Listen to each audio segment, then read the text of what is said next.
Greetings ladies and gentlemen, I'm Propagandist and you're watching another anime review. So, not too long ago I did a review of the Girls und Panzer Anzio OVA, which until recently I've been yearning to watch ever since it became available on DVD and Blu-ray over here in the UK in autumn last year. Of course, those who've been following this channel since its creation will be aware that that Anzio video that you see on my channel is actually my second attempt at the review because my original upload got copyright blocked. But as promised in that video, I was also going to take a look at the Girls und Panzer movie, Der Film as it's called, which was released originally in Japan in 2015, but which only got released on DVD over here in the UK autumn last year as well, autumn 2017. And now I have it, one DVD copy of Girls und Panzer Der Film, which I can now say I've watched, and as promised I'm going to be reviewing this right here. So, quick notices before we start. I'm on the left, of course, just because I'm overlaying images to the right. Given the copyright issues that I was having with my, with the original version of my Anzio review video, basically, of course, what that means is I can't really show footage, actual video footage from the film itself, because otherwise that might risk potentially falling afoul of YouTube's Content ID system and getting the video blocked, because of course Bandai Visual are known for being very strict about their copyright, and you know, they do tend to just block things worldwide if they feel it basically infringes on their copyrights. So instead of it including actual footage, of course, instead I'll just be putting sort of static imagery up on the screen. So no footage, you know, might be disappointing for some, but you know, I just have to, you know, try and kind of protect myself from copyright claims. Plus, of course, I don't really want to be getting myself bogged down in potentially kind of big copyright disputes and negotiations, trying to work out, you know, what I can get away with. Because you know, fair usage is a thing, but the problem is it's so subjective that sometimes it can mean different things to different people depending on, you know, copyright laws in certain countries. So I really don't have the time or the inclination to be getting myself, you know, bogged down in that kind of thing. So instead I'm just going to upload a video with static images rather than footage. So hopefully that's not disappointing to anyone out there, but you know, that's probably the best I can do given what I have to work with. Also, apologies of course if I keep glancing away from the camera towards my screen. It's just because I have so much to talk about for this review that I've had to note everything down on a Word document so that, you know, basically I don't forget anything. The thing is, I've got a lot of stuff to talk about. I've got about 4 pages of material here to get through, so you know, it's just helpful to have something open on my screen so that I can consult it just to make sure I don't forget anything or miss anything out. So I was quite looking forward to watching Der Film, not only because I'm a big Girls und Panzer fan, but thing is, during its production, Girls und Panzer Der Film was delayed a couple of times because the staff didn't actually feel it was of a quality that they were happy with, so the process of its release was quite long.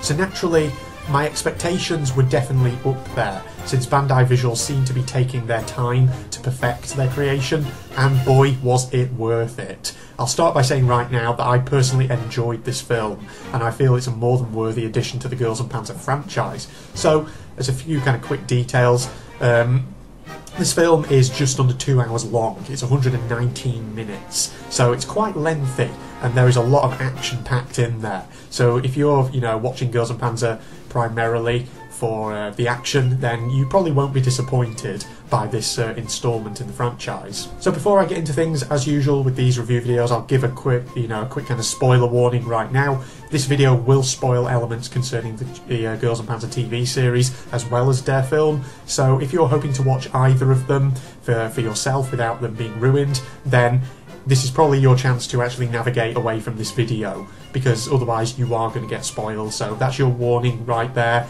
If you don't want to be spoiled, click away now. But if that's not an issue for you and you're happy to keep watching, then let's get down to the details. So let's start with some background, of course, namely a summary of the movie's plot and how it fits into Girls und Panzer's canon alongside the TV series. So if you've watched the TV series, you'll know that the big kind of story arc there was all about students of ORI Girls Academy trying to save their school from closure by winning a national high school Senshidou tournament.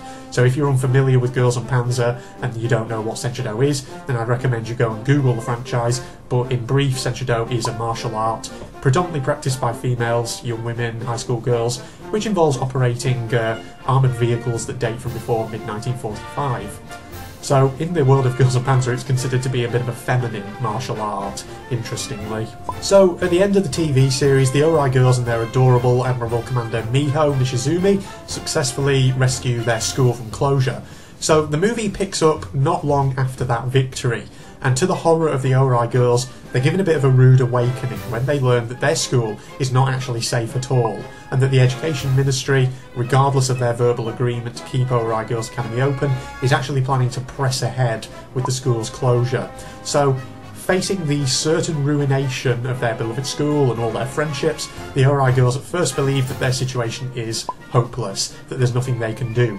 But then, Anzu Kadatani, the student council president and member of Ori's Senshido Team Turtle Team, manages to get the assistance of Miho's frosty mother Shiho, the Senshido instructor Ami Chono, and the director of the Japanese Senshido Federation.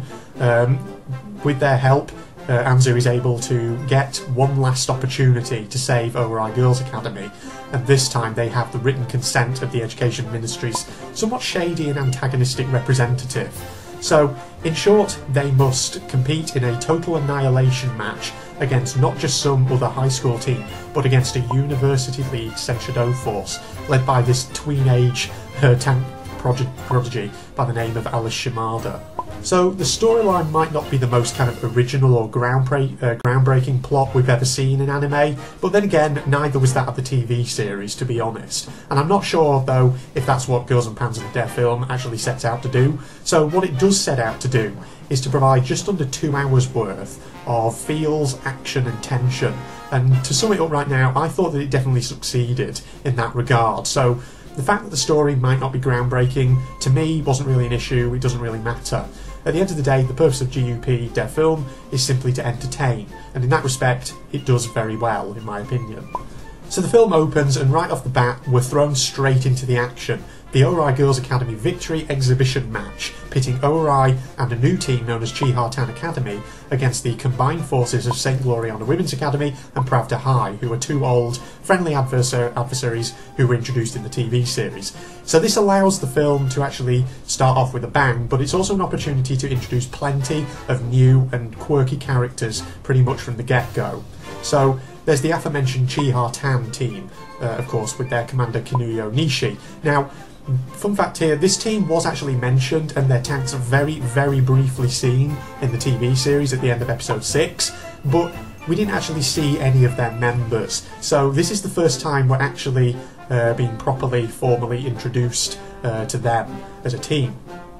And so, what makes them unique is that Chiha-tan is using a lineup of World War II Japanese tanks, making them a Japanese-themed school.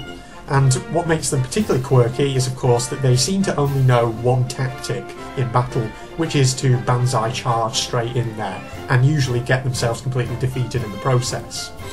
Then you have Yakutasota Academy, which I'm assuming that's the correct way to pronounce it, or Yakutasota Academy, which is basically a Finnish-themed school, rather unique, and they have this rather amusing commander called Mika, who is usually sort of regarded as being almost kind of like Darjeeling from St. Gloriana, in that she sits there coming out with strange kind of sayings and proverbs and aphorisms, except Mika is a bit more cryptic and also a bit more contrarian at times, much to the sort of chagrin of her fellow teammates Aki and Miko.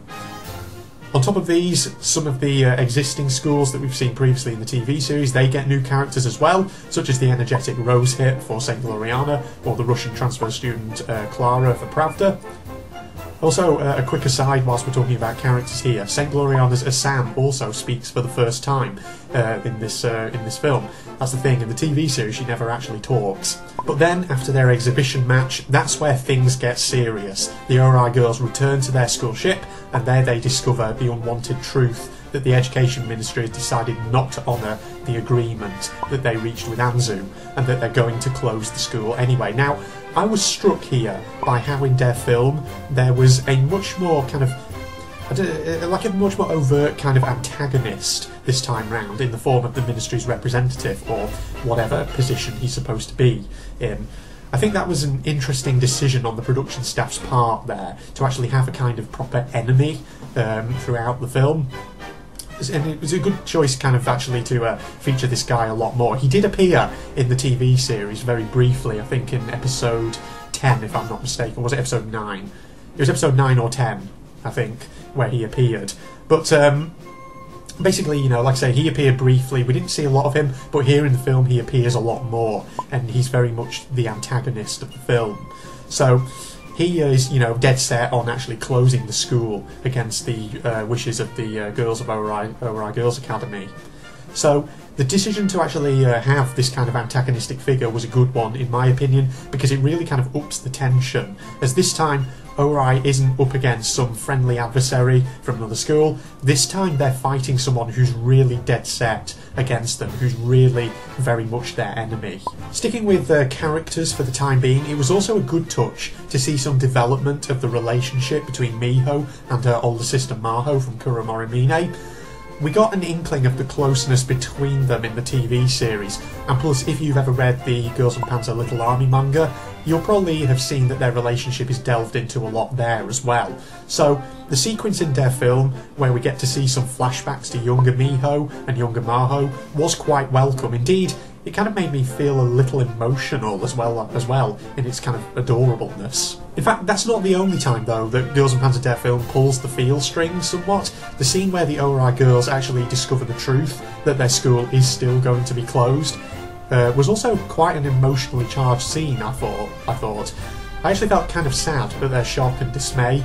That's certainly another plus point in the movie's favour. It's always good to see when a franchise can pull your heartstrings a little bit.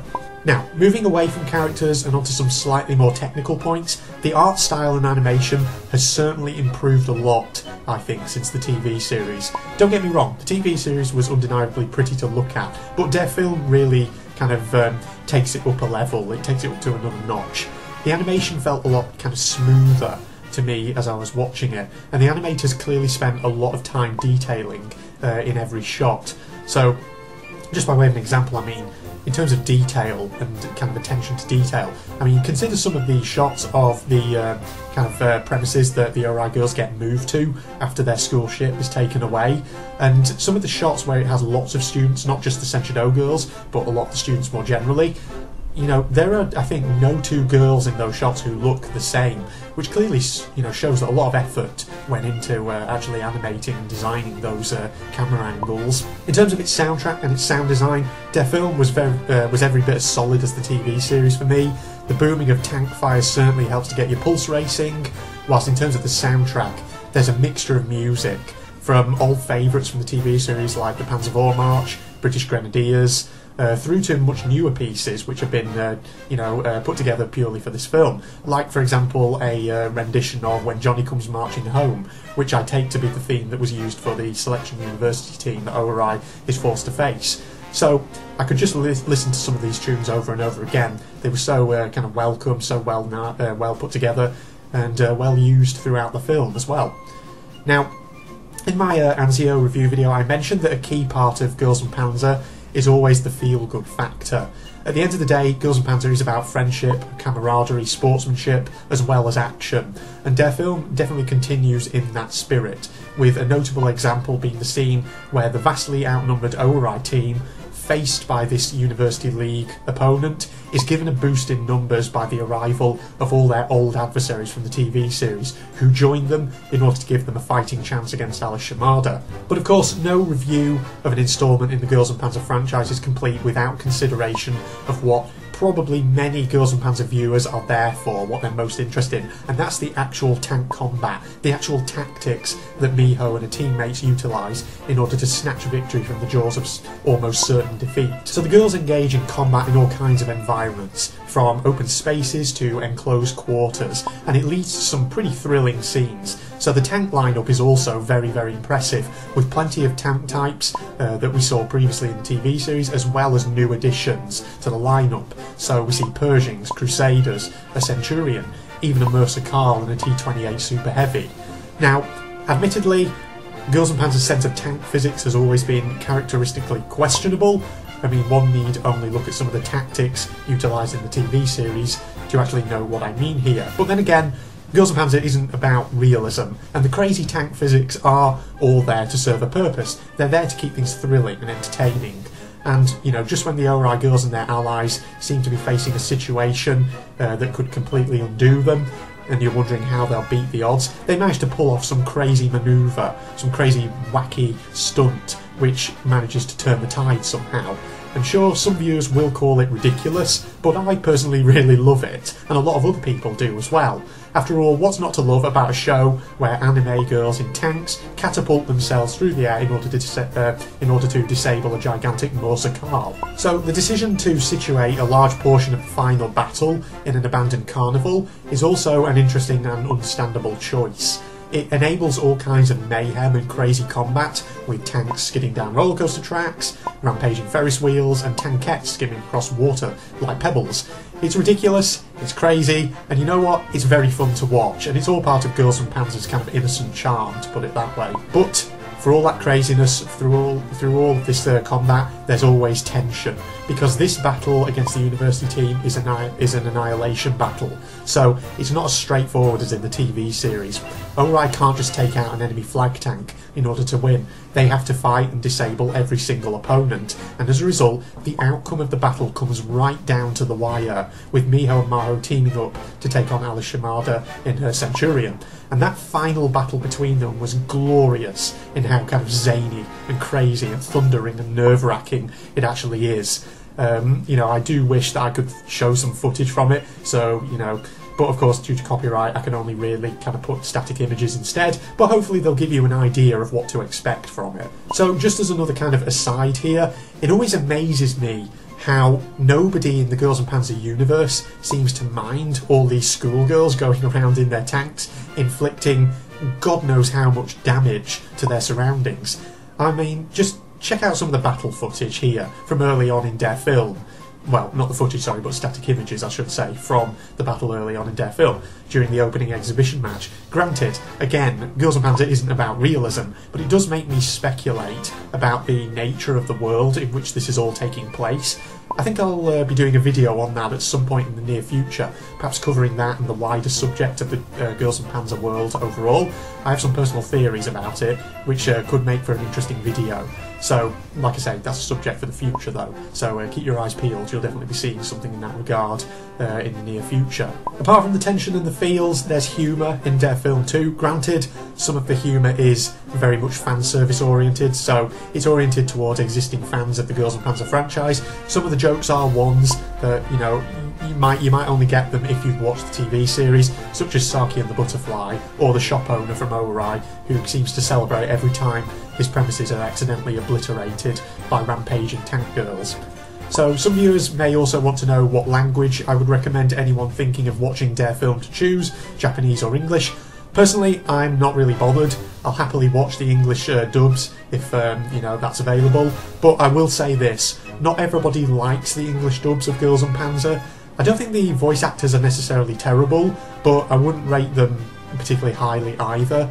They're pretty average, I'd say. So if you can stomach English voice acting, then, you know, by all means try the English dubs and, you know, see what you think of it. But if you want professional voice acting, then, you know, if you want dialogue perfection, then you should probably stick to the Japanese language and just turn on the English subtitles. But of course that's just a minor point, and overall Girls and Panzer Der Film is a worthy instalment in the franchise, which I really enjoyed. So, to summarise all of the points that I've discussed in brief here in this review video, Der Film has a number of strengths which, overall, combine to make a very enjoyable viewing experience. So, it's a definite step up in terms of the animation and the art style. The sound design and soundtrack are brilliant as always. There's a good cast of old and new characters who are particularly memorable.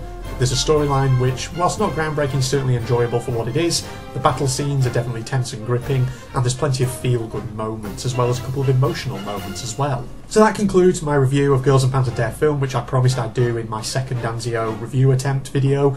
It feels really good to have finally been able to watch this movie after the long and arduous wait for it to be licensed for release over here in the UK. Of course, this isn't the end for the Girls and Panzer franchise. There's still this next instalment, Girls and Panzer Das Finale, in the works. In fact, I say in the works, technically I think the first episode has already been broadcast in Japan. And so more and more information about that is becoming available, so you'll definitely see some content on that in the hopefully not too distant future, as well as the aforementioned, you know, other content that I've mentioned doing just a moment ago. So, you know, Other than that, I'll start wrapping this video up here, so thank you all for watching. Hope you enjoyed this. If you haven't seen Der Film, but were thinking about doing so, then I hope this review has influenced your decision in some way. If you've already seen it, feel free to leave some thoughts in the comments below. What did you think of it? Did you enjoy it overall? Other than that, of course, if you're not aware already, Propagandist is my second channel. I have another channel, my main channel, which is called General Red Strategist. I do a lot of gaming content over on there, so if you're interested in that, you can always go and check that out. I tend to try and upload very frequently on that channel. There's also a couple of social media links associated with General Red Strategist, a Facebook page and a Twitter page, so if you want to check those out, you can do so. Links to all of these will be in the video description, as well as there'll be a link actually to these, I think, on my Propagandist channel page, so there's two routes by which you can find them, so check them out if you want to. But other than that, thank you again everybody. Hope you enjoyed this video in spite of the fact that copyright means I can't use actual footage, but other than that, thank you very much and goodbye.